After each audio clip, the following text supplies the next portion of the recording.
a quinta-feira que precede a Sexta-feira Santa, e amanhã os católicos e cristãos do mundo todo estarão relembrando a sexta-feira aonde Jesus foi crucificado.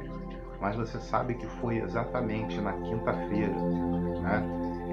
Hoje, se fosse a noite de hoje, seria exatamente a quinta-feira em que Jesus estaria participando da sua última ceia.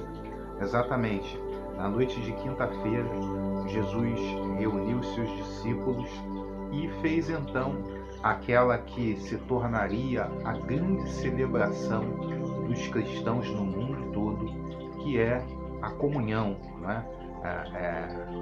Participou ali da comunhão com os discípulos e fundamentou a Santa Ceia. É o momento em que Judas recebe ali o pão embebido de vinho e sai ali da sala, e quando ele recebe a palavra de Jesus, né, aquilo que tiver que ser feito, faça logo. Os discípulos não entenderam o que estava se passando ali, e Judas então saiu para trair Jesus. Jesus, naquela noite, lavou os pés dos discípulos, mostrando assim que aqueles que são cristãos devem ser humildes uns com os outros, devem servir uns aos outros. E Jesus é o mestre, né? O mestre Senhor, ele fez questão de lavar os pés dos discípulos e falou: fazei assim uns com os outros. Mas não simplesmente, não é só a questão de lavar o pé literalmente, é de você ajudar o seu próximo, né? De você servir ao seu próximo. Era uma noite em que Jesus devia estar muito angustiado, e terminando a Santa Ceia, ele sai pela última vez pela porta, né? Pela última vez ele sai pela porta de Jerusalém com vida e atravessa ali o Vale do Geena, que era um local onde se queimava o lixo da cidade de Jerusalém, onde o fogo não apagava nunca. Ele contempla pela última vez a cidade de Jerusalém. Sobe o monte do jardim do Getsêmani, um lugar que ele conhecia, porque ali muitas das vezes ele havia passado a noite com os seus discípulos. Ao contrário do que se pensa, Jesus não era um cara abastado de riqueza, né? E muitas das vezes ele não tinha onde dormir, não tinha onde pousar a cabeça. Então, quando ele vai passar a noite ali em vigília, era um local que ele já tinha dormido outras vezes, já tinha feito vigílias ali outras vezes.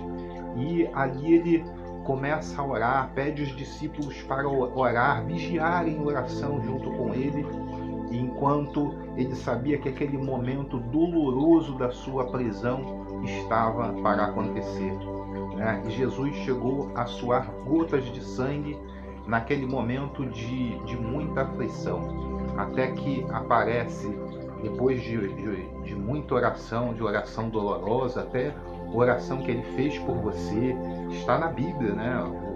Jesus, ele orou não só por aqueles que estavam ali com ele, não só pelos 11 discípulos que ficaram, mas também por aqueles que haveriam de vir, ou seja, todos aqueles que creem, né, que acreditam em Jesus. Jesus também orou por você lá no Getsêmani. E naquela noite ele foi preso, foi traído, foi amarrado, né, e levado para um tribunal ilegal, um tribunal criminoso, né, chamado Sinédrio, aonde ele foi julgado e sentenciado de forma ilegal. Não havia nem quórum para que aquele tribunal pudesse acontecer durante a madrugada, um tribunal feito às pressas. E assim como dizia o profeta, né, Jesus segue como ovelha muda para o matadouro. Pela manhã, as pessoas já veem Jesus preso, condenado, andando pelas ruas de Jerusalém, rumo à cruz do Calvário, aonde seria consumado ali o plano de Deus para a salvação de todos aqueles que creem, né? A ovelha chegou ao matadouro, né? Assim como no Velho Testamento aquelas ovelhas elas eram usadas como sacrifício, Deus usou Jesus como o sacrifício final para que o plano da salvação estivesse consumado. Então amanhã, sexta-feira, o que os católicos e cristãos do mundo todo estarão relembrando é a paixão e morte de Jesus, o maior rei que já pisou na Terra, o maior rei que já pisou no planeta inteiro e deixou ensinamentos que atravessam centenas de gerações, ensinamentos que atravessam centenas de anos e numa época onde ele nem contou com rádio e televisão.